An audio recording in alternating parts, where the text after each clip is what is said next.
Welcome to our channel. Today we how to log into Google Analytics, track website traffic step by step clearly. Open your web browser on your computer or phone. Type analytics.google.com into the address bar and press enter.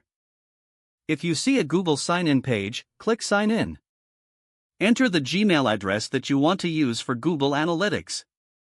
Click next to continue. Enter your Google account password carefully.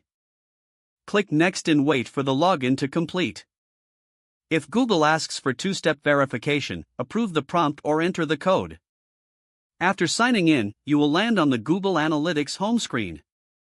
Look at the top left area and make sure you are in the correct account. Click the account or organization name if you need to switch to another one. Next, select the correct property for your website. If you do not see your website, click Admin in the lower left corner.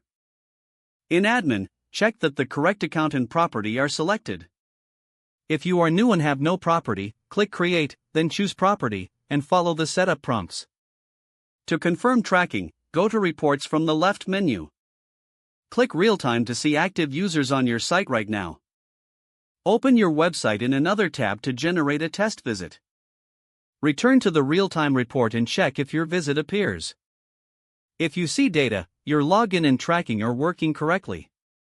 To view overall traffic, click Acquisition or Traffic Acquisition in the Reports menu. Use the Date Range selector at the top right to change the time period. Review key metrics like users, sessions, and engagement time. Click any report row to drill down into sources like Google, Direct, or Social. If you cannot access a property, ask the site owner to add your email and admin under Access Management. If you log in but see no data, confirm the correct property and verify the tracking tag is installed. For GA4 tag checks, open Admin, then Data Streams, then Web, and review the measurement ID. Keep your analytics login secure by using a strong password and enabling two-step verification. Don't forget to like this video and subscribe to our channel for more step-by-step tech guides.